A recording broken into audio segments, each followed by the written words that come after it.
Hello and welcome to Super Housefull. Super Housefull இன்னைக்கு நம்ம கூட சின்மயி இருக்காங்க. அவங்க கிட்ட நிறைய விஷயங்கள் பேச போறோம். ஸோ நவராத்திரி அப்படின்னு சொல்லும்போது எல்லாருக்குமே வந்து கோலு ஞாபகம் வரும், ஸ்வீட் சீடு அது மாதிரிலாம் ஞாபகம் வரும். அதை தவிர்த்து நவராத்திரிக்கு நிறைய மீனிங் இருக்கு இல்லையா? ஸோ உங்களுடைய வீட்டில் நவராத்திரி கண்டிப்பாக கொஞ்சம் கிராண்டாக கொண்டாடுவீங்க. ஸோ உங்களுடைய நவராத்திரி பற்றி சொல்லுங்கள். ஆக்சுவலி எங்கள் வளரும்போது நான் எங்கள் வீட்டில் கொலு வைக்கிற வழக்கம் இல்லை. பிகாஸ் ஐ திங்க் நிறைய வீடு மாறிட்டு இருந்தோம். ப்ளஸ் நான் எங்கள் வீட்டில் கொலு வச்சோ இல்லை எங்கள் பெரியம்மா வீட்டில் கொலு வச்சோ நான் பார்த்ததே இல்லை. எனக்கு இப்போது ஆசையாக இருந்தது எனக்கு கொலு வைக்கணும் அப்படின்னு. பட் அம்மா சொன்னாங்க இந்த மாதிரி கொலு வைக்க ஆரம்பிச்சிட்டா அது நிறுத்தக்கூடாதுன்னு ஒரு நம்பிக்கை இருக்குது.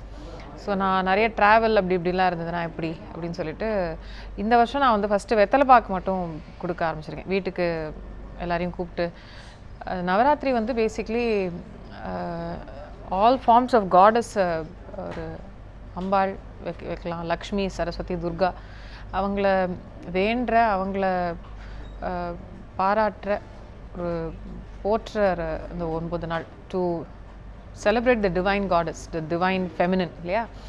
ஸோ இது completely it's taken over by the women. So நாங்கள் இப்போ விமென் பூஜை பண்ணுறது, விமென் எல்லாரையும் இட்ஸ் ஆல்சோ சோஷியல். இது ஒருத்தர் வீட்டுக்கு ஒருத்தர் போகிறது, கிஃப்ட்ஸ் எக்ஸ்சேஞ்ச் பண்ணிக்கிறது, அந்த மாதிரி நிறைய வந்து Golu is also about showing the creativity of a lot of people. அவங்க எப்படி அவங்க கொலு வீட்டில் பண்ணுறாங்க, அவங்கவுங்க செமையாக பண்ணுறாங்க. இப்போ ஸ்ரீரங்கத்தில் கூட இப்போ தான் கேள்விப்பட்டேன் இந்த மாதிரி இது வேர்ல்ட்ஸ் லார்ஜஸ்ட் கொலு ஸ்ரீரங்கத்தில் வைக்கிறாங்க அப்படின்னு கேள்விப்பட்டேன். சுவாமி ராமானுஜரோட லைஃப் ஸ்டோரி அப்படின்னு. ஸோ அதெல்லாம் வந்து ரொம்ப இன்ட்ரெஸ்டிங்காக இருக்குது. நிறைய பேர் இதை பற்றி யோசிச்சு என்னெல்லாம் பண்ணணும் அப்படிலாம் நிறைய பிளான் பண்ணி அதுக்கு ப்ரிப்ரேஷன்ஸ் பண்ணிலாம் பண்ணுவாங்க. So it's nice. அந்த மாதிரிலாம் என்னைக்கான ஒரு நாள் பண்ண ஆரம்பித்தா அது வருஷம் பண்ணோங்கிறதுனால I hope to do it some day soon. Okay. So இந்த கோலுக்குனே தனி காம்படிஷனும் நடக்கும் இல்லையா? யார் வந்து நிறைய கேட்டகரி வைக்கிறா, யார் ரொம்ப கிரியேட்டிவாக பண்ணுறா அப்படின்னு சொல்லிட்டு. ஸோ கூடிய சீக்கிரம் உங்கள் கோலு பார்க்குறதுக்கு நாங்கள் தயாராக ஆகிட்டு இருக்கோம். ஸோ உங்களுடைய பாடல்கள் பொறுத்த வரைக்குமே வந்து இட்ஸ் ஸ்டெடி கரியர். நீங்கள் நிறையா பண்ணாலுமே வந்து பாடல்கள் வந்து இப்போ வரைக்கும் இருந்துகிட்டே தான் இருக்குது. நீங்கள் டப்பிங் பண்ணுறீங்க, அதே டைமில் உங்களுடைய ஓன் கம்பெனி வச்சுருக்கீங்க. ஸோ சாங்ஸ் எந்த அளவுக்கு முக்கியம்? பிகாஸ் நீங்கள் வந்து ஒரு நல்ல மியூசிக் ஃபேமிலிலேருந்து வந்திருக்கீங்க. ஸோ பாடல் வந்து எந்த விதத்தில் உங்களுக்கு முக்கியம், இசை எந்த விதத்தில் முக்கியம்? இசைனால தான் ஐ எக்ஸிஸ்ட் ஆக்சுவலி. சில நாள் வந்து ஐ வண்டர், இப்போது if there is no music what would I be அப்படின்னு. I would be a very sad, depressed human being. நிறைய விஷயம் பண்ணுறேன், தட் இஸ் பிகாஸ் எனக்கு வந்து ஒரே விஷயம் கண்டினியூஸாக பண்ணிட்டு இருக்கிற மாதிரி எனக்கு ஒரு மனப்பான்மை கிடையாது. I need a break. Even though I might like doing something, எனக்கு ரொம்ப பிடிக்கலாம் ஒரு விஷயம், ஆனாலும் I need to go to something else and come back to it இல்லையா? ஸோ லாங்குவேஜ் சர்வீசஸ் கம்பெனி வந்து ஒரு இந்த ப்ளூ எலிஃபெண்ட் ஆரம்பித்த காரணம் வந்து it was started out of a need. ஒன்று எனக்கு வந்து எனக்கு பர்சனலி ஜெர்மன் தெரியும், ஃப்ரெஞ்ச் படிச்சிருந்தேன். ஸோ என்னோட கசன் ஒருத்தர் வந்து அவருக்கு தெரிஞ்ச கம்பெனியில் 120 பேஜ் ஜெர்மன்லேருந்து இங்கிலீஷ் டாக்குமெண்ட் ட்ரான்ஸ்லேட் பண்ணோன்னு சொன்னாங்க. ஸோ இந்த மாதிரி ஒரு நீட் இருக்குது மார்க்கெட்லேருந்து தெரிஞ்சு, அதுவும் இந்த மாதிரி பயங்கரமாக மார்க்கெட் பண்ணி எல்லா இடத்துக்கும் வந்து கோல்ட் காலிங் பண்ணி அப்படிலாம் இல்லை. அது பாட்டுக்கு ஒரு கிளைண்ட்லேருந்து இன்னொரு கிளைண்ட் மெதுவாக க்ரோ ஆன கம்பெனி தான். ஸோ இன்னமும் அது ஒரு பயங்கரமாக it's making billions, it's making so much, இவ்வளோ அவ்வளோ அப்படிலாம் சொல்கிற மாதிரி இல்லை. பட் எங்களுக்கு இருக்கிற அந்த few clients have stuck to us. And ட்ரான்ஸ்லேஷனுங்கிறது இட்ஸ் ஆல்சோ அ டேலண்ட். எல்லாராலையும் வந்து பண்ணிட முடியாது. முதல்ல அந்த மொழி மேலே ஒரு கமாண்ட் இருக்கணும், 2 மொழியில் கமாண்ட் இருக்கணும். இப்போ இங்கிலீஷ்லேருந்து தமிழ் ட்ரான்ஸ்லேட் பண்ணுறாங்கன்னா அதை அழகாக சொல்ல தெரியணும். இது இஷ்டத்துக்கு சிவனேன்னு வந்து இஷ்டத்துக்கு சொல்லிட்டு போகிறது இல்லை. ஸோ ஐ ரியலைஸ் தட் வந்து ஒரு மொழியை வந்து படிச்சிருந்தா கூட அதை ட்ரான்ஸ்லேட் பண்ணுறது ஒரு டேலண்ட்டுங்கிறது இந்த கம்பெனி ஆரம்பித்த அப்புறமா தான் புரிஞ்சுது. இங்கிலீஷில் புலமை வேணும், தமிழில் புலமை வேணும். அதே மாதிரி அந்த சப்ஜெக்ட் மேட்டர். இப்போ ஒரு விஷயத்தை பற்றி இப்போ இந்த மாதிரி நவராத்திரி கொலு அப்படின்னு அந்த ஒரு கான்செப்டை வந்து ட்ரான்ஸ்லேட் பண்ணுறாங்க வச்சுக்கோங்க தமிழுக்கு, அந்த கான்செப்ட் என்னங்கிறதும் தெரிஞ்சிருக்கணும். அப்போ தான் சரியான வார்த்தைகள், அதனோட எசன்ஸ், அதனோட ஃபீலிங் அண்ட் அந்த இமோஷன் கூட அந்த வார்த்தைகளில் கொண்டு வரணும் இல்லையா? ஸோ அந்த மாதிரி ஒரு 120லேருந்து 140 மொழிகளுக்கு சிலதுக்கு வந்து ஸ்கிரிப்ட் இருக்குது, அதாவது எழுத்து இருக்குது, சிலதுக்கெல்லாம் எழுத்து கிடையாது. ஃபார் எக்ஸாம்பிள் நம்ம இந்தியாவிலே வந்து துளு மொழிக்கு வந்து எழுத்து கிடையாது. இப்போ கன்னடா ஸ்கிரிப்டில் தான் எழுதுனா கூட ஒரு டைமில் இருந்தது, பழக்கத்தில் அது யூஸ் பண்ணாமல் அப்படியே போயிடுச்சு அது. ஸோ அந்த மாதிரி அந்த ஸ்கிரிப்ட்ஸ் அந்த மாதிரி நிறைய இன்ட்ரெஸ்ட் ஜாஸ்தி இருக்கும். இந்த மாதிரி மொழிகள், நிறைய கல்ச்சர்ஸ் அதெல்லாம் பற்றி தெரியும் போது மனசும் கொஞ்சம் மைண்ட் செட் கொஞ்சம் பெருசாகும், ஒரு வேர்ல்ட் வியூ ப்ராட் ஆகும். இது என்னது, இது நான் அந்த பற்று இருக்கலாம், பட் அந்த பற்றுங்கிறதுல ஒரு வெறி எல்லாம் இருக்காது. when you grow, when you learn a lot more, you imbibe a lot more things, you learn a lot more things, you adapt so many things from your culture. and இந்த கல்ச்சருங்கிறதே எவ்வளோ டைனமிக்ங்கிறது ஒரு மொழி படிக்கும்போது தான் தெரியும், ஒரு மொழி சம்மந்தப்பட்ட சில விஷயங்கள் படிக்கும்போது தான் தெரியும். ஏன்னா 50 வருஷத்துக்கு முன்னாடி நம்ம எது கல்ச்சர், எது நாகரிகம், எது கலாச்சாரம்னு சொல்லிட்டு இருந்தோமோ அது இப்போ சரிப்பட்டு வராது. ஒரு டைமில் சத்திங்கிறது கலாச்சாரம், ஒரு டைமில் வந்து டவுரி வந்து இன்னமும் டவுரி கலாச்சாரத்தில் தான் இருந்துகிட்ருக்கு. ஒரு டைமில் வந்து சைல்டு மேரேஜ் கலாச்சாரம், குழந்தைகளை வந்து பெண் குழந்தைகளை ஸ்கூலுக்கு அனுப்பக்கூடாதுங்கிறது கலாச்சாரம், பெண் சிசுக்களே ஒரு கலாச்சாரம். இதெல்லாம் மாறணும் இல்லையா? And culture by itself is dynamic. So ஒரு மாறிட்டுருக்கிற எப்போதும் ஒரு ஹியூமன் டெண்டன்சி மாதிரி மாறிட்டுருக்கிற ஒரு விஷயத்த வந்து அப்படியே பிடிச்சிட்டு அந்த கழுத்தை நெரிச்சிட்டு எல்லாரையும் கொலை பண்ணி கலாச்சாரம் போகுதுன்னு, கலாச்சாரம் வந்து 100 வருஷத்துக்கு முன்னாடி இருந்த இந்தியா இப்போ இல்லை, for several good reasons. and but that's how humans are. நம்ம வந்து if you go back right into the history of human race, then how do we go? yeah, so we are not following the exact நம்ம வந்து அந்த cooking methods பண்ணிட்டு இருக்கோமா, இல்லை வந்து இப்படி ரெண்டு கல்லை தேய்ச்சி நெருப்பெல்லாம் இல்லை மேட்ச்ஸ்டிக் வச்சு பண்ணுறோம், இல்லை இப்போ லைட்டர் வந்துருச்சு. so many things like that. So இந்த லாங்குவேஜ்லேருந்தோ இந்த நிறைய லிங்குவிஸ்ட் கிட்ட பேசும்போது இந்த மாதிரி கொரியன்லேயும் அம்மா அப்பான்னு தான் சொல்கிறாங்கன்னு தெரிய வந்தது. அண்ட் லித்துவேனியா, லாட்வியாவில் வந்து நிறைய அந்த மாதிரி இந்த யாகங்கள் பண்ணுற பழக்கம் இருந்திருக்கு. நிறைய சம்ஸ்கிருத வார்த்தைகள் வந்து அவங்களுக்கு தமிழ் வார்த்தைகளும் சில அவங்க மொழியில இருந்து அது கொஞ்சம் அப்படி நாள்பட மாறி இருக்கு. பட் ரூட் பார்த்தீங்கன்னா தமிழ்லையும் சம்ஸ்கிருத்லையும் சில வார்த்தைகள் இருக்குன்னு போக போக அவங்கக்கிட்ட பேசும்போது தெரிய வருது. இவென்ச்சுவலி கடைசியில் நம்மலாம் ஒன்று தான் போல இருக்கு அப்படிங்கிற அந்த ஒரு ஃபீலிங் வந்துடும். ஸோ யூ டோன்ட் அந்த டிஃப்ரென்சஸ் தெரியணும். எனக்கும் அவங்களுக்கும் எவ்வளோ டிஃப்ரென்ஸை விட எனக்கும் அவங்களுக்கும் சிமிலாரிட்டிஸ் எவ்வளோ இருக்குன்னு பார்க்க தான் தெரியுதே தவிர, that's how I've grown with language and learning languages. Okay, so உங்கள் கேட்டகரின்னு போட்டாலே நிறையா வருது, சிங்கிங், டப்பிங், அது இதுன்னு. ஸோ சூப்பராக சொன்னீங்க, அதுக்கு ஒரு விளக்கமும் சொன்னீங்க. ஸோ இப்போ வந்து இன்னைக்கு நவராத்திரி ஸ்பெஷல் அப்படின்றதுனால ஒரு அழகான கர்நாடிக் பாடலோட ஆரம்பிக்கலாம். ஸோ ஏதாவது ஒரு பாடல் உங்களுக்கு ஃபேவரட்? கர்நாடிக் பாடலோட நான் ஒரு சரஸ்வதி பேரில் ஒரு பஜன் பாடுறேன். जय सरस्वती वरदे महारानी, हम दीन है मातु दयादानी. जय सरस्वती वरदे महारानी, हम दीन है मातु दयादानी. जय Saraswati.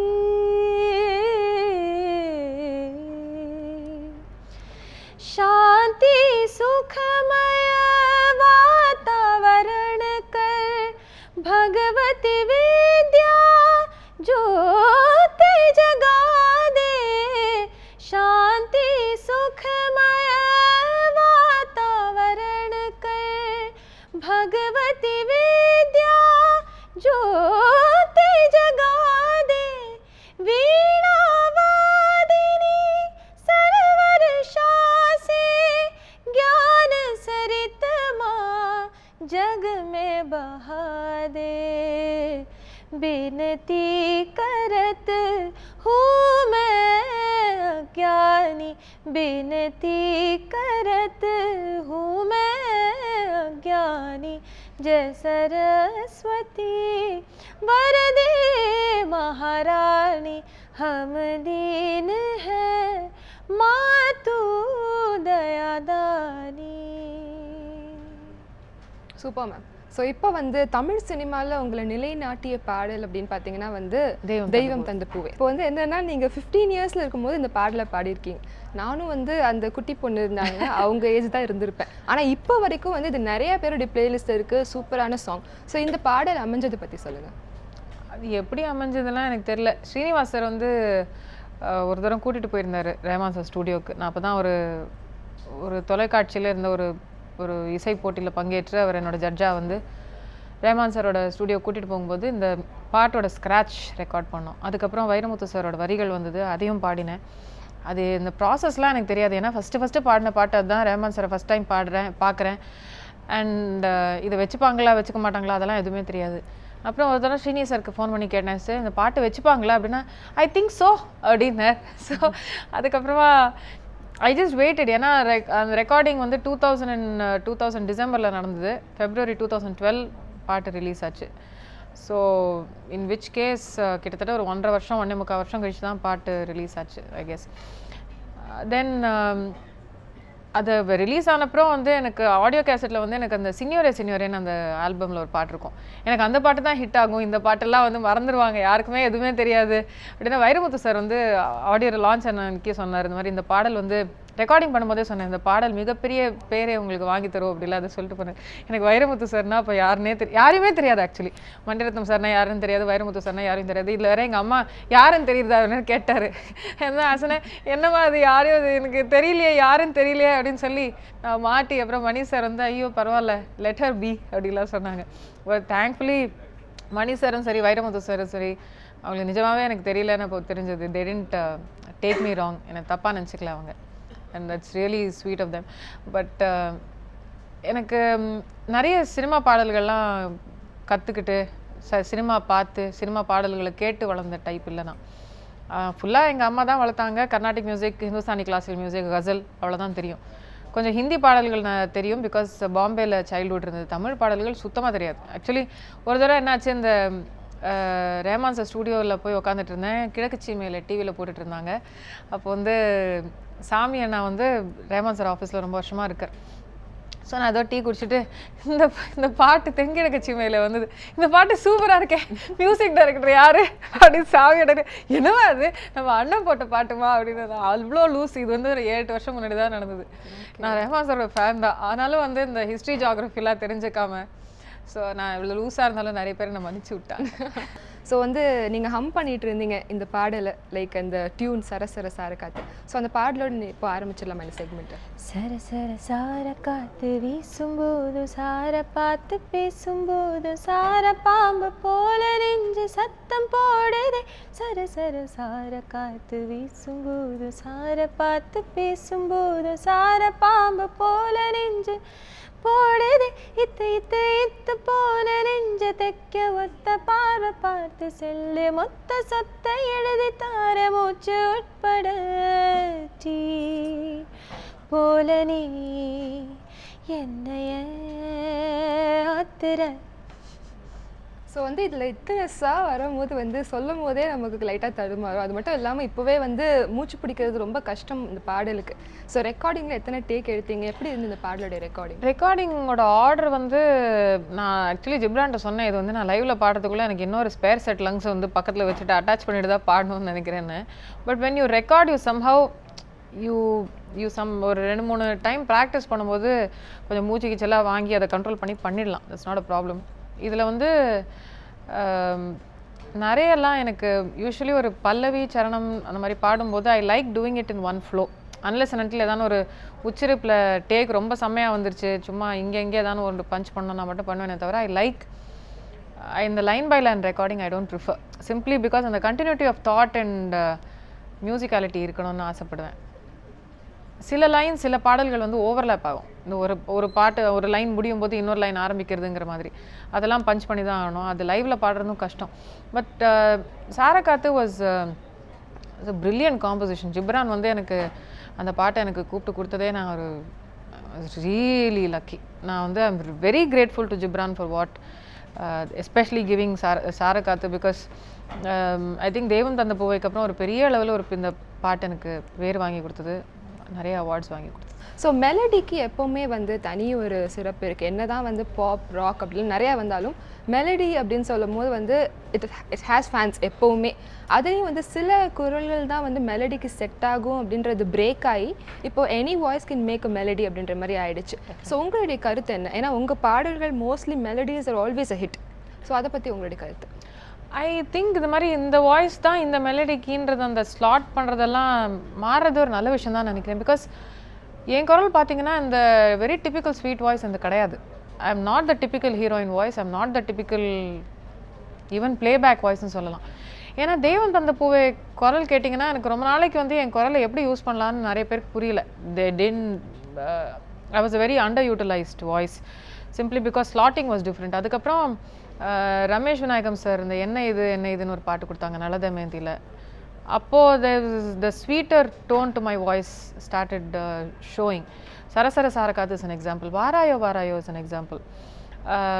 Also Sahana, I think தெய்வம் தந்து போவே மாதிரி ஒரு அழகான பாட்டு வந்தப்புறமாவும் எனக்கு for 5 years I was struggling big time. திருப்பி ரஹ்மான் சார் தான் தண்ணி தெளித்து செத்து போன செடியை எழுப்பி விட்டார். சஹானா வந்து வாஸ் மை ரீபிரேக் ஆஃப் சார்ட்ஸ். ஏன்னா I've mention this several times. ஏன்னா ஒரு சிங்கருக்கு வந்து ஒரு பிரேக் வந்துடுதுன்னா அதுக்கப்புறம் வாழ்க்கையில் ஒரு செகண்ட் பிரேக் தேவைப்படுது. அதுக்கப்புறம் தேர்ட் பிரேக் கூட வேணுமா என்னன்னு தெரில. பட் அந்த சஹானா ஆரம்பிச்சு விட்டு தான் எனக்கு இன்னும் அந்த வண்டி இன்னும் ஓடிட்டுருக்கு. If not for Sahana I think நிறைய பேர் வந்து அந்த டைமில் சஹானாவில் அதெல்லாம் வந்து சின்மய் குரல்லாம் இல்லைங்க, அது கம்ப்யூட்டரில் தான் பண்ணியிருப்பார் ரஹ்மான் சார்ன்ட்டாங்க. நான் வந்து நான் வேணா லைவில் பாடி காமிக்கிறேங்க, எனக்கு அந்த மாதிரிலாம் கம்ப்யூட்டரில் சேர்த்து என்ன தான் பண்ண முடியும், இஷ்டத்துக்கு எல்லாமே கம்ப்யூட்டரில் பண்ணால் நான் சிங்கர்ஸ் எதுக்கு எதுக்கு. So there people would said that to my face also. So it is kind of interesting. Sahana, அதுக்கப்புறம் மையா மையா I could do other things with my voice அப்படின்னு. I guess if I was able to showcase இந்த மாதிரி எனக்கு ஒரு என்னால் சில நிறைய விதமான பாடல்களை பாட முடியும்னு என்னால் காமிச்சதுக்கு காரணம் வந்து மியூசிக் டைரக்டர்ஸ் எனக்கு அந்த ஆப்பர்ச்சுனிட்டி கொடுத்தாங்க. So I guess I'm in a way glad that இந்த மாதிரி ஒரு டீப்பர் வாய்ஸஸ் கூட வந்து மெலடிஸ் பாட முடியணும் இல்லையா. பிகாஸ் மேபி அதில் ஒரு தனி மேஜிக் வரலாம் இன் மை ஒப்பீனியன். எல்லாத்துக்கும் அந்த டொயின்னு ஒரு கீச் குரல் தான் இருக்கணுன்ற அவசியம் இல்லை. ஸோ உங்களுடைய பதிலில் வந்து பார்த்தீங்கன்னா ஒரு 4-5 பாட்டு சொன்னீங்க. வாராயோ வாராயோ, சரசர சாரக்காத்து பார்த்தாச்சு, பாடியாச்சு. அதே மாதிரி வந்து நிறைய சொல்லும் போது எதை பாட சொல்லலாம் நம்ம யோசிக்கணுமே, ஏதாவது ஒன்று பாட சொல்லணுமே, எதை சூஸ் பண்ணலாம் அப்படின்னு கடைசியில் இந்த சஹானாவுக்கு வந்து அவ்வளோ பெரிய ஒரு லீட் கொடுத்தீங்க இல்லையா. இந்த சஹானா பாடல் எங்களுக்காக. சஹானா சாரல் தூவதோ, சஹாரா பூக்கள் பூத்ததோ, என் விண்வெளி தலைக்கு மேல் திறந்ததோ, அடடா அந்த வெண்ணிலா வீட்டுக்குள் நுழைந்ததோ, அது என்னுடன் தேநீர் கொண்டதோ, கனவோ நிஜமோ காதல் மந்திரமோ. சூப்பர். ஸோ இப்போ வந்து அடுத்து நான் உங்களை மையா மையா சாங் பாட வைக்க போகிறேன். அதுக்கு முன்னாடி ஒரு கேள்வி என்னன்னா, ஹிந்தி பாடல்கள் நிறைய பாடியிருக்கீங்க. ஸோ மையா மையா வந்து it was in both languages. எங்கே வந்து உங்களுக்கு ரிசெப்ஷன் நல்லா இருந்தது அப்படின்னு சொல்லுவீங்கன்னா, இட் வாஸ் சார்ட் பஸ்டர். ஆனால் எடுத்த உடனே ஃபோன் வந்து இந்த இது நல்லா இருந்தது அப்படின்னு சொல்கிறது எந்த இண்டஸ்ட்ரி?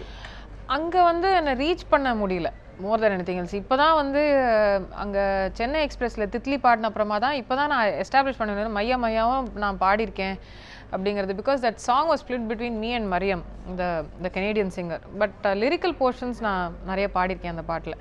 ஆட்லிப் போர்ஷன்ஸ் அவங்க வந்து ஹிந்தியில் அவங்க நிறைய பாடியிருந்தாலும் டெஃபினெட்லி இங்கே தான் ரிசெப்ஷன் ஜாஸ்தி மையா மையாக்கு தமிழில் தான். ஓகே. ஸோ அந்த மையா மையா பாடல்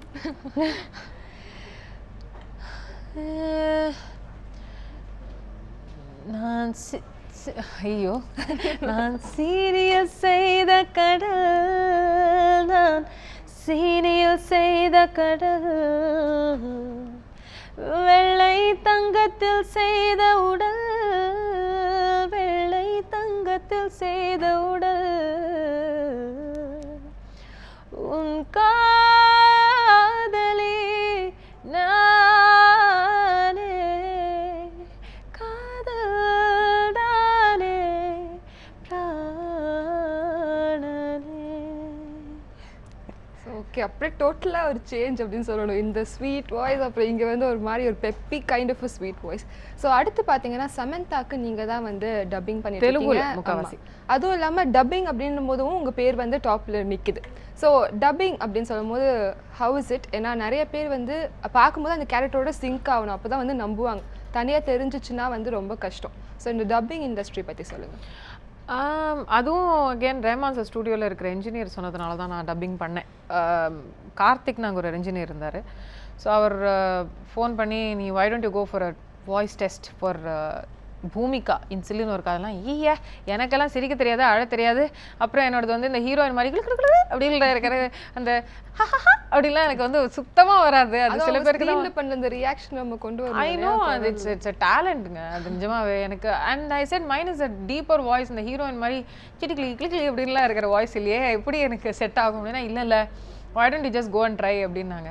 கடைசியில் பாவம் கிருஷ்ணா சார் வந்து பரவாயில்ல நான் எவ்வளோ வச்சே நான் டார்ச்சர் அனுபவிச்சுக்கிறேன்னு சொல்லி எனக்கு கிளிசரின்லாம் கொடுத்து அழ வச்சு அவரும் அழுது காமிச்சு ரொம்ப கஷ்டப்பட்டார் என்னோட அந்த படம். But I loved that experience. He was very patient. அதுக்கப்புறம் தாம் தூம் உன்னாலே லக்ஷ்மிகாந்தன் அண்ணான்னு எனக்கு இந்த 2 படத்தில் வந்து அவங்க ஏடியாக இருந்தாங்க. அவங்க he taught me a lot. அதே மாதிரி Lakshmi Narayan sir, Ravi sir, Ramesh sir இந்த ட்ரினிட்டி ஸ்டூடியோஸில் வந்து அவங்க தே ஆர் வெட்டரன்ஸ் இந்த ஃபீல்ட். அந்த ஸ்டூடியோவில் தான் actually dubbing and that art of dubbing என்னது அப்படிங்கிற அந்த சவுண்ட் என்ன நடக்குதுங்கிறது எனக்கு அப்போ தான் கொஞ்சம் நான் அவங்கள வந்து அவுட் ஆஃப் கியூரியாசிட்டி கேட்டு தெரிஞ்சுக்கிட்டேன். Lakshmi sir is 6 time national award winner வேறு. அது அப்புறம் சத்தம் போடாதே வந்து எப்படின்னா ஒரு சீனில் வந்து இந்த நிதின் சத்யா சார் வந்து அந்த பத்மபிரியா கேரக்டர் வந்து அதாவது அந்த ரூம் காலியாக இருக்கும் ஆனால் அவங்கள போட்டு அடிக்கிற மாதிரி ஒரு சவுண்ட் வரும். எனக்கு அதை பார்த்து நான் பயங்கரமாக அழுது கதறி அப்புறம் எனக்கு சாக்லேட்லாம் வாங்கி கொடுத்து ஐயோ அழாதம்மா அப்படின்லாம் சொல்லி அப்புறம் அந்த ஒரு சீன் மட்டும் எனக்கு லபோ திபோன்னு கத்தணும் அப்படிங்கிறதுனால என்ன பண்ணாங்க, நிதின் சத்யா சார் வந்து கூட நிற்க வச்சுட்டாங்க. நான் இங்கே நின்றுட்டுருக்கேன். அப்புறம் ஒரு செகண்ட் வந்து எனக்கு அப்போ நல்ல நீளம் முடி இருந்தது. வசந்த் சார் ஒரு செகண்ட் அந்த பின்னலை வந்து பிடிச்சி இழுத்தார். ஐயோ அவர் என்னமோ பண்ண போகிறான்னு சொல்லி லப்போ திபோன்னு அடுத்து ஒரு 1.5 நிமிஷம் கத்தினேன். அதை அப்படியே ரெக்கார்ட் பண்ணி வச்சுக்கிட்டாங்க. இவ்வளோதான் வேணும், தயவுசெய்து நான் கோச்சிக்காத குழந்தை, அதுவே இதுவே நீ என் குழந்தை மாதிரி அதுவே இதுவேன்னு சொல்லிட்டு எனக்கு சாக்லேட்லாம் வாங்கி கொடுத்தேன், ஐஸ்கிரீம்லாம் வாங்கி கொடுத்தேன். ஸோ அது ஒரு interesting experience. But after that டப்பிங்க்குன்னு ஒரு ரொம்ப பெரிய பேர் வாங்கி கொடுத்துச்சுன்னா விண்ணை தாண்டி வருவாயா தான் ஜெஸ்ஸி. கண்டிப்பாக கௌதம் சார் வந்து லிட்ரலி டப்பிங்கில் தான் அந்த படத்தை போட்டு செதுக்குன்னு செதுக்குவார். அது பார்த்தேன் நான். Everybody Antony sir was there. அவங்க டப்பிங் பண்ணும்போது இந்த cinematographer Manoj Paramahamsa was there. So அவங்க எல்லாரும் வந்து they watch how he dubs. And அதுக்கப்புறம் அவுட் ஆஃப் கியூரியாசிட்டி நான் அந்த சினிமாட்டோகிராஃபர்கிட்ட அந்த கலரிங்லாம் எப்படி பண்ணுவீங்க, அது என்னது, வாட் இஸ் இஸ் கலரிங் அப்படின்னு போய் அவங்க வந்து ஜெமினி கலர் லேபில் இந்த மாதிரி நடக்கும் அப்படின்னு வந்து அவுட் ஆஃப் அவங்க என்னது இந்த சிங்கர்லாம் வந்து எதுக்கு இங்கெல்லாம் வராங்க அப்படின்னு யோசிச்சிருப்பாங்க. பட் எனக்கு தெரிஞ்சுக்கணும்னு ஆசையாக இருந்தது. தேங்க்ஃபுல்லி அவர் கூட்டிகிட்டு போனார். பட் ஐ சா அப்போது சிங்கராக இருக்கிற போது your world is very different. அது you don't understand what's going on. But டப்பிங்னு வந்தப்புறமா அதில் ஒரு படத்தில் வந்து எவ்வளோ எஃபர்ட் இருக்குது. ஒரு டயலாகும் அந்த சொல்கிற விதம், அதை டெலிவர் பண்ணுற விதத்தில் அவங்க எவ்வளோ thought goes into it, how much time goes into it. And dubbing ஆர்டிஸ்டோட ஒர்க் என்னங்கிறது எனக்கு அப்போ தான் புரிஞ்சுது. And unfortunately dubbing artist are very grossly under பெய்டுங்க, very badly paid of all the talents, several talents in the industry. I think dubbing artists definitely deserve to be paid more than what they are being paid now. ஓரளவுக்கு I think the dubbing union made sure that the payments go on time. But அவங்களுக்கு பெரிய அளவில் recognition awards கூட கிடையாது பார்த்தீங்கன்னா main ஸ்ட்ரீமில். ரொம்ப background ஒர்க்காகவே இருக்குது அவங்க பண்ணுறது எல்லாமே. Even though there a huge portion of the film making process. I am very happy with என்னோட identity as a playback singer. எனக்கு ரொம்ப சந்தோஷம். எனக்கு I am already established as a singer. என்னோட ஃப்யூச்சர் வந்து சிங்கிங்கில் தான் இருக்க போகுது. டப்பிங் வந்து நடுவில் வந்த ஒரு விஷயம். இதுக்கு நான் ட்ரைனிங் பண்ணல, இதுக்கு நான் வந்து நிறைய டைம் இன்வெஸ்ட் பண்ணல. நான் கற்றுண்டது நிறைய டைம் இன்வெஸ்ட் பண்ணது எல்லாமே சிங்கிங்கில் தான்.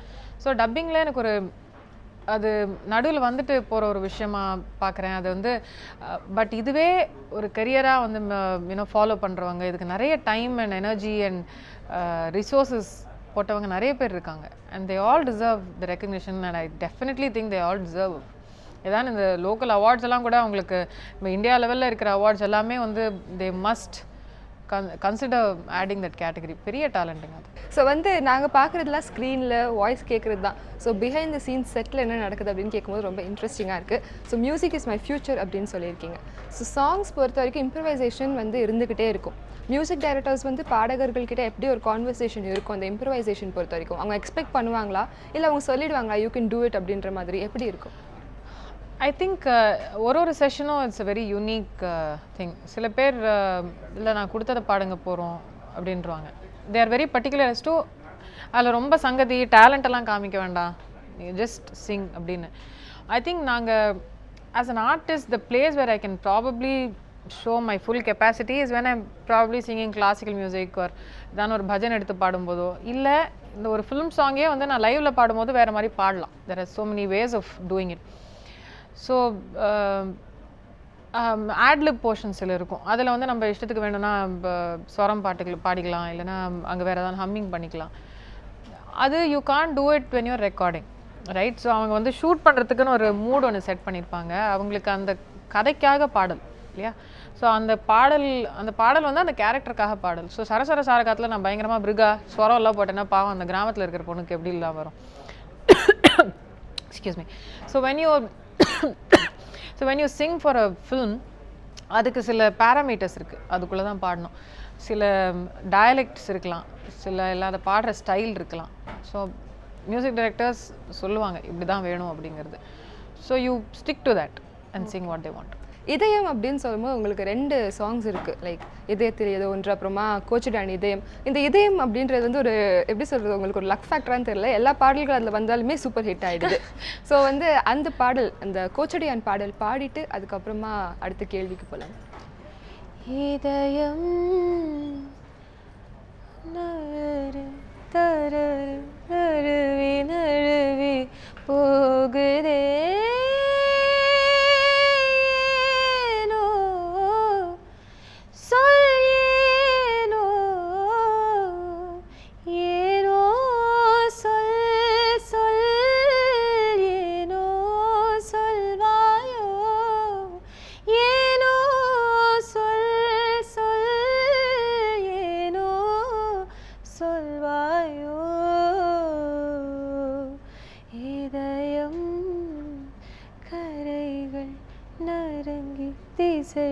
மறந்து போகுதே.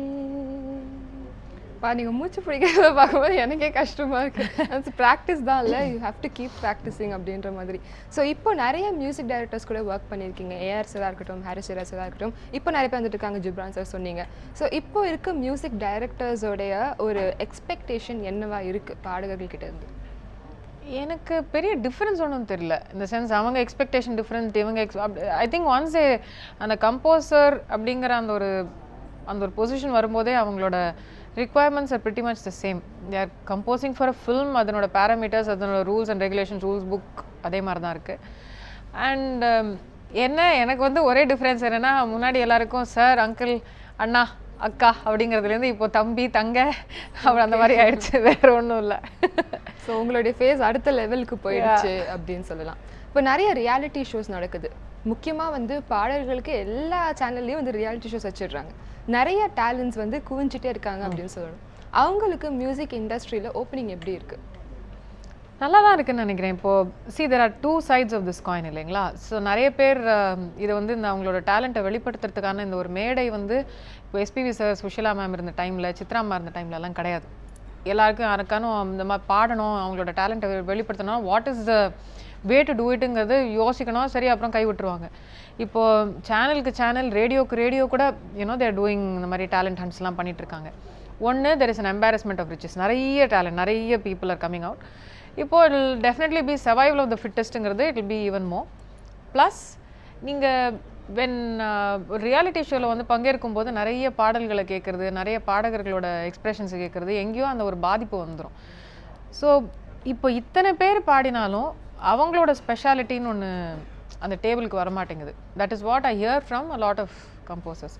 ஸோ நான் when I became a playback singer, எனக்கு ப்ளேபேக் சிங்கர் ஆகணும்னு ஆசை. ஆனால் வந்து இந்த வேறு எந்த சிங்கரோட தாக்கமும் எனக்கு இருந்திருக்காது. ஏன்னா நான் அதை கேட்டு பழகி பாடல்கள்லாம் கற்றுக்கிட்டு வரல. ஆக்சுவலி எனக்கு ஒரு டைமில் வந்து எங்கள் அம்மா வந்து நான் யாரோட கச்சேரிக்குமே போகக்கூடாது, பாடல்கள்லாம் கேட்கக்கூடாது, that's when your own thing will come, உங்களோட ஒரிஜினாலிட்டின்னு ஒன்று வரும்னு. அப்படி தான் the only voice I heard was my mum's, because she was my guru. அப்புறம் கொஞ்சம் கசல்லாம் கேட்க ஆரம்பித்தேன். ஹரிஹரன் சார் ரொம்ப பிடிக்கும். எனக்கு பிடிச்ச சிங்கர்ஸ் எல்லாருமே நிறைய அந்த மேல் சிங்கர்ஸ் அந்த மாதிரி தான். குலாம் அலி கேட்க ஆரம்பித்தேன், அப்புறம் மெஹதி ஹசன் சாப் கேட்க ஆரம்பித்தேன். ஸோ அப்படி இருக்கும்போது it's much later that I started hearing film songs. So என்னோட பயங்கரமாக அட்மையர் பண்ணாலும் அதுக்குள்ளே என்னோடதுன்னு ஒன்று செட் ஆகிடுச்சு. ஸோ எனக்கு அதுலேருந்து எடுத்துக்கலாமே தவிர ஐ டென்ட் சவுண்ட் லைக் தெம். கஷ்டப்பட்டாலும் என்னால் ஐ கான்ட் சவுண்ட் லைக் சித்ராமா, அது வேறு விஷயம். But that is the one thing that a lot of people in the contestants இருக்கும்போது அவங்களோடதுன்னு அவங்களோட ஒரு டேலண்ட் நிறைய பேருக்கு வந்து இப்போ வந்து இன்னைக்கு சூப்பர் ஒரு ஒரு ஒரு ஒரு ஒரு ஒரு டேலண்ட் ஹண்ட்ல போய் இன்னும் பார்ட்டிசிபேட் பண்ணிட்டு நாளைக்கு பிளேபேக் சிங்கர் ஆயிடணும். அது how do you continue that அப்படிங்கிறது இல்லை. அந்த ஒரு பாட்டுக்கு அப்புறம் என்ன, ஒரு பாட்டு இஸ் நாட், இப்போ அந்த ஃபர்ஸ்ட் சாங் கிடைக்கிறது ரொம்ப ஈஸி, செகண்ட் சாங் கிடைக்கிறது தான் கஷ்டம். ஓகே. அண்ட் அந்த நிறைய கண்டினியூ பண்ணிட்டு இசையை கற்றுக்கணும், அவங்களோட நாலேஜ் வளர்த்துக்கணும் அப்படிங்கிறதெல்லாம் நிறைய பேர் இருக்காருன்னு தெரியல. நானே ஒரு ஷோ ஹோஸ்ட் பண்ணிட்டு இருந்தபோது எனக்கு அப்போ தான் அந்த ஓஹோ உலகம்லாம் இப்படிலாம் இருப்பாங்களா, மக்கள்லாம் இப்படி இருப்பாங்களா அப்படின்னு, that was my growing up actually. அது வரைக்கும் எங்கள் அம்மா காமிச்ச உலகத்தில் நான் வாழ்ந்தேன். இதுதான் உலகம், இதுதான் மக்கள் அப்படின்ற மாதிரி. அது ஒரு வேற ஒரு மாதிரி இருந்தது அந்த உலகம். அப்புறம் வெளில வந்து பார்த்தா வேற மாதிரி இருக்கு. ஐயோ என்னது இது அப்படின்னா, குட்டி பசங்கள்லாம் அந்த ஷோவில் அந்த வந்த போது எப்படி இருந்தாங்க, அந்த ஷோ முடியறதுக்குள்ளே எப்படி மாறினாங்க, அந்த பசங்க மாறுறாங்க, அவங்க அப்பா அம்மா மாறுறாங்க, அந்த டிவியில் வரோம் அப்படிங்கிறது அது அஃபெக்ட் பண்ணிடுச்சு நிறைய. And I saw that happening in front of my eyes. So yeah, I mean, to not be affected and finally a competition is not the be all and end all. It's not that important. It's a place to showcase. இப்போ நிறைய பேர் ஒரு யூடியூப்லேயே ஒரு channel எடுத்து வச்சு கூட பண்ணலாம், ஒரு டேலண்ட் ஹண்ட் தான் வேணுன்ற அவசியம் இல்லை. So I think if they can continue being who they are, trying to find their அவங்களோட ஒரு ஸ்பெஷாலிட்டின்னு ஒன்று கண்டுபிடிச்சி அதை கண்டினியூ பண்ணால் நல்லாயிருக்கும்னு நான் நினைக்கிறேன். இப்போ வந்து நிறைய பேர்கிட்ட ஒரு கம்ப்ளைண்ட் இருக்குது. அதுவும் ரீசெண்டாக வந்து people have started criticising everything. எல்லாத்துலேயுமே ஒரு குறை கண்டுபிடிக்கிற மாதிரி ஆயிட்டாங்க. ஸோ அந்த வகையில் வந்து அவங்க முதல்ல வந்த பாடல்கள்லாம் வந்து குரலுக்கு முக்கியத்துவம் இருந்தது. அந்த குரலை கேட்ட உடனே யார் இது அப்படின்றத சொல்லிடலாம். இப்போ வந்து ரொம்ப டெக்னாலஜி அது இதுன்னு சொல்லிட்டு மியூசிக் தான் அதிகமாக இருக்குது, வாய்ஸ் ரொம்ப கம்மியாக இருக்குது, இல்லைனா யாருடைய வாய்ஸ்னே சொல்ல முடியல. அந்தளவுக்கு எதுக்கு பாடல்களில் வந்து எக்ஸ்ட்ரா மியூசிக், ஆட்டோமேட்டிக் மியூசிக் அப்படிலாம் கொண்டு வராங்க அப்படின்னு ஒரு கம்ப்ளைண்ட் இருக்குது. ஸோ அதுக்கு உங்களுடைய கருத்து என்ன? ஏன் வந்து ஒரு குரலை கண்டுபிடிக்க முடியல அப்படின்னா, நிறைய பேர் வந்து என்னோட ஒர்க்கை நான் ரொம்ப வருஷமாக ஃபாலோ பண்ணிட்டு இருக்கிறவங்களே என்னோட ஒரு பாட்டுலேருந்து இன்னொரு பாட்டு கண்டுபிடிக்க முடியல. நாங்கள் a lot of people don't know I sang சந்திப்போமா, I sang என்ன இது, I sang சரசர சாரக்காத்து வந்து நீங்கள் பாடல இல்லை அப்படின்வாங்க. நான் தாங்க பாடினேன் அப்படின்வேன். அப்புறம் எங்கிட்டே வந்து நீங்கள் பாடல இல்லை அப்படின்னா ஓகே இல்லை வந்து, அப்புறம் எங்கிட்ட வந்து சும்மா சில நாள் வந்து ஆமாங்க நான் பாடல அப்படின்னு சும்மா இந்த கேலி பண்ணிட்டு போயிடுவேன். அப்புறம் அவங்க நான் சொன்னேன் இல்லை அப்படிலாம் சொல்லிப்பாங்க, யாரோ ஒருத்தங்க பெட்டு தொத்துருவாங்க. ஸோ அதே மாதிரி மன்னிப்பாயா நான் தான் பாடியிருக்கேன்னு நினச்சிருப்பாங்க நிறைய பேர், நான் பாடலைன்னு சொல்லணும். இன்னொரு மிகப்பெரிய பிரச்சனை என்னென்னா, நேஷ்னல் அவார்டு வின்னர் சின்மய் அப்படின்றவாங்க. நான் எப்போ நேஷ்னல் அவார்டு வின் பண்ணேன், நான் சொன்னேன் நான் நேஷ்னல் அவார்டு வின் பண்ணேன். கன்னத்தில் முத்தமிட்டாலுக்கு 6 நேஷ்னல் அவார்டு வந்தது. ஸோ இங்கே முக்கால்வாசி பேர் வந்து நான் நேஷ்னல் அவார்டு வின் பண்ணிட்டேன்னு டிசைடே பண்ணிட்டாங்க. நான் ஒவ்வொரு தடவை டிவியில் போகும்போது, ரேடியோவில் போகும்போது நான் நேஷ்னல் அவார்டு வின் பண்ணல. அதாவது அந்த வருஷம் வந்து யாருமே எனக்கு அவார்டு கொடுக்கல. தெய்வம் தந்த பூவையை வந்து கண்டுக்கலை, சீந்தலை, நீ எல்லாம் பாட்டா அப்படிங்கிற மாதிரி நோபடி கேம். ஆக்சுவலி அந்த வருஷம் வந்து பெஸ்ட் பிளேபேக் சிங்கர் வந்து அப்படி போட்டுக்கு தான் போச்சு. பிகாஸ் அந்த டைமுக்கு இட் வாஸ் அது அந்த எல்லாத்தையுமே திருப்பி போட்ட ஒரு பாடல் அந்த பாடல். So best playback singer when to அப்படி போடு. பாவம் அந்த டைமில் வந்து சிஎம் மேடம் வந்து பாவப்பட்டு எனக்கு வந்து போனா பிறந்தது பொண்ணுக்கு ஏதாவது ஒரு அவார்டு கொடுக்கலான்னு கூப்பிட்டு வச்சு ஸ்டேட் அவார்டு கொடுத்தாங்க. அது ஒரே ஒரு அவார்டு தான், தெய்வம் தந்த பூவைக்கு. But people remember the song. That's why at the end of the day I think நான் டைக்ரெஸ் பண்ணாலும் ஒரு பாடலுக்கு எவ்வளோ அவார்டு வருதுங்கிறது முக்கியமும் இல்லை, இட்ஸ் நாட் இம்பார்ட்டண்ட். ஒருத்தவங்களோட ஒரு பாடி ஆஃப் ஒர்க்னு பார்க்கும்போது எஸ் ஜானகி அம்மாவோ, பி சுஷீலா அம்மாவோ, சித்ரா அம்மாவோ, அவங்களுக்கு எனக்கு சித்ராமாவோட பாட்டு இது பிடிக்கும், பி சுஷீலா அம்மா இது பிடிக்கும்னு ஒவ்வொருத்தவங்க ஒரு 1000 பாட்டு பாடுவாங்க. ஆனால் அந்த பாட்டுக்கு எத்தனை அவார்டு வந்ததுன்னு யாரும் உட்காந்து கனெக்ட் பண்ணிட்டு இருக்க போகிறதில்ல. Really doesn't matter. ஸோ நான் நீங்கள் கொஞ்ச நேரத்துக்கு முன்னாடி கேட்டிங்க ரியாலிட்டி ஷோஸில் வந்து இவ்வளோ சிங்கர்ஸ் வராங்க. So when so many singers come, so many people will get an opportunity in every film that is released. நிறைய நியூ கம்போசர்ஸ் வந்திருக்காங்க. ஸோ உடனடியாக வந்து எங்களால் வாய்ஸ் ஐடென்டிஃபை பண்ண முடியலன்னா you can, if you are interested, நீங்கள் வந்து யார் பாடிருக்காங்கன்னு இப்போ ஈஸியாக கண்டுபிடிக்கலாம். அந்த ஃபேஸ் உங்களுக்கு ஆல்ரெடி தெரிஞ்சிடுது ஒரு ரியாலிட்டி ஷோனால. ஸோ இப்போ ஒரு புது சிங்கர் வராங்கன்னா அந்த ஒரு ரியாலிட்டி ஷோவில் ஒரு காம்படிஷனில் வந்தாங்க, அவங்க பாடிருக்காங்கன்னு தெரியும். ஸோ நான் வந்த டைம் மாதிரி முதல்ல the song becomes famous, then people go and find out the singer. இல்லை, இப்போ வந்து ரிவர்ஸ் ஆயிடுச்சு. ஏற்கனவே ஃபேமஸான ஒரு ரியாலிட்டி ஷோவில் வந்த கண்டெஸ்டன்ட் இப்போ பிளேபேக் சிங்கராக ஃபேமஸ் ஆகலாம். So that is one thing. And as for இது வந்து என்ன ப்ரோக்ராமிங் அதை பற்றி எதான்னு சொன்னாங்கன்னா, I think it's all a cycle. நம்ம it will all go up and come down and go up and come down. So அது மியூசிக்குங்கிறதோ கம்போசிங்கிறதோ இது எல்லாமே வித் த டைம்ஸ் டிரான்சியண்ட்டாக இருக்கிற ஒரு விஷயம். ஸோ அதை பற்றி ரொம்ப வெக்ஸ் ஆகி கஷ்டப்படணுன்ற அவசியம் இல்லை. Enjoy it as it goes. Okay. So அடுத்து நீங்களே சொல்லியிருந்தீங்க இது மாதிரி பாலிவுட்டில் எனக்கு ஒரு ஓப்பனிங் கொடுத்தது வந்து டிட்லி பாடல் அப்படின்னு சொல்லிட்டு. மையா மையா வந்து தமிழ்நாட்டில் எந்த அளவுக்கு ஹிட்டோ நாங்கள் வந்து பாலிவுட்லேயே செம்ம ரீச் இருக்கும் அப்படின்னு நினச்சோம். ஸோ நீங்கள் இப்போ சொல்லும் போது தான் தெரியுது it was a very good reach. ஆனால் தமிழில் தான் வந்து அதை அழகாக ரிசீவ் பண்ணாங்கன்னு. இல்லை, ஹிந்தியில் வந்து அது செம்ம பெரிய ஹிட் ஆனாலும் அதுக்கு வந்து நான் யார் சின்மயி யாருலாம் யாரும் இப்போ தேடல. ஆனால் தேரே பினா வந்து மையா மையா அளவுக்கு இந்த ஆறுயிரை மன்னிப்பாயா இருக்கு இல்லையா குருவில், Tere Bina was a huge hit at the time. அந்த டைமில் வேறு அபிஷேக் பச்சன் ஐஸ்வர்யா ராய் கல்யாணம் நடந்ததால் அவங்களோட கல்யாணங்கிற போதெல்லாம் இதுதான் அவங்களோட மங்களம் பாட்டாயிருச்சு. எல்லா சேனல்லையும் அந்த தேரே பினா எல்லாம் எங்கே பார்த்தாலும் தேரே பினா தான் வந்துட்டு இருந்துச்சு. ஸோ எல்லாரும் கேட்டாங்க அந்த பாட்டை. தேரே பினாக்கு அப்புறம் if there was a song that அந்த சஹானா, தமிழில் சஹானா மாதிரி எனக்கு ஹிந்தியில் டிட்லி. சேகர் சார் வந்து சென்னை வந்திருந்தார் இங்கே இருக்கிற மியூசிஷியன்ஸ் ரெக்கார்ட் பண்ணுறதுக்கு. ஸோ அந்த பொண்ணு வந்து சென்னையில் தானே இருக்கா அப்படின்னு கூப்பிட்டு ட்ரை பண்ணலாமே அப்படின்னா அன்றைக்கி தான் எனக்கு ஃபஸ்ட்டு டைம் எனக்கு வந்து சர்வைக்கல் ஸ்பாண்டிலைட்டிஸ் அட்டாக்லாம் வந்து கையெல்லாம் இழுத்து போய் எதுவுமே பாட முடியாமல் அதாவது ஹலோன்னு சொல்கிறதுக்கு கையை தூக்க முடியல என்னால். நான் வந்து I'm very sorry, I'm very unwell, I can't even shake hands with you okay அப்படின்னாரு. அதுக்கப்புறம் கேன் யூ சிங் அப்படின்னு பாட முடியும் அப்படின்னு சொல்லிட்டு பாடி, அப்புறமா அவர் ஷாருக் கான் படத்துலலாம் அப்பா அப்படிங்கிற மாதிரி இருந்தது எனக்கு. தீபிகா படுகோன் அந்த ரீடைன் தட் வாய்ஸ். அப்புறம் I think my take away from that entire ஃபில்ம்னா அவ்வளோ பெரிய ஸ்டார் ஷாருக் கான் எனக்கு ட்வீட் பண்ணார், செம்மையாக பாடியிருக்கேன் அப்படின்னு. அடாடா, எனக்கு தமிழ்நாட்டில் இத்தனை வருஷம் நடக்காதது எனக்கு அங்கே நடந்துருச்சு. அன்றைக்கி வந்து கண்ணின் தண்ணியே வந்துச்சு. ஓ, நல்லா பாடுறேன்லாம் வந்து இந்த மாதிரி ஆக்ட்ரஸஸ்லாம் சொல்லுவாங்களா, பப்ளிக்காக சொல்லுவாங்களா அப்படின்லாம் எனக்கு அப்போ தான் தெரிஞ்சுது. And then my Twitter timeline exploded. Oh my God, Shahrukh Khan tweeted to Chinmayi அப்படின்னு நானுமே அதான் சொல்லேன். அப்புறம் அந்த படத்தோட ஆடியோ ரிலீஸ்க்கு போய் பார்த்தபோது நான் ட்வீட் பண்ணதை ஞாபகம் வச்சுட்டு சொல்கிறாரு. அப்புறம் எங்கள் அம்மா வந்து நான் பயங்கரமாக இமோஷ்னல் ஆகிட்டேங்கிறத எங்கள் அம்மா ட்வீட் பண்ணதை வந்து பார்த்து உங்கள் அம்மா எப்படி நல்லா தான் இருக்காங்க அப்படிங்கிறேன். இல்லை just I like to speak to your mum அப்படின்னு சொல்லிட்டு ஃபோன் எடுத்துகிட்டு எங்கள் அம்மாட்ட போய் பேசி ஒரு 15 நிமிஷம். நிஜமாக சொல்கிறேன், அந்த மனுஷனுக்கு வேறு level memory mister Shahrukh கானுக்கு.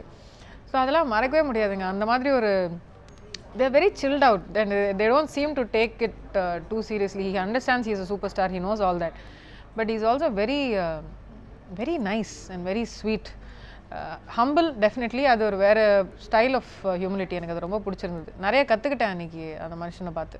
Okay. So yeah, so இப்போ ஷோவோட எண்டுக்கு வந்துட்டோம். நான் மறுபடியும் டிட்லி மட்டும் தான் கேட்கலான்னு நினச்சி இப்போ நீங்கள் வந்து ஆரியரை சாங்கே ஞாபகப்படுத்தி விட்டீங்க. ஆனால் பிகாஸ் இப்போ வந்து நம்ம ஷோ முடிக்கணுன்றதுனால உங்களுக்கு டிட்லி பாடோட்ட வந்து ஐ வில் ஸ்டாப். ஸோ அந்த டிட்லி பாடல் எங்களுக்காக. बन के तितली दिल उड़ा उड़ा उड़ा है कहीं दूर, चल के खुशबू से जुड़ा जुड़ा जुड़ा है कहीं दूर, हाथ से ये कैसे अनसुने से जैसे चूमे अंधेरों को कोई नूर, बन के तितली दिल उड़ा उड़ा उड़ा है कहीं दूर. Thank you so much. இந்த 1 hour வந்து எங்க கூட நிறைய விஷயங்கள் பேசியிருக்கீங்க, அழகான பாடல்கள்லாம் கொடுத்துருக்கீங்க. Thank you so much for coming. Thank you so much for having me. So கண்டிப்பாக நேர்களே இந்த 1/2 மணி நேரம் 1 மணி நேரம் என்ஜாய் பண்ணியிருப்பீங்கன்னு நினைக்கிறேன். மீண்டும் உங்களை நாளை சந்திக்கிறேன். Christie signing of in super Housefull.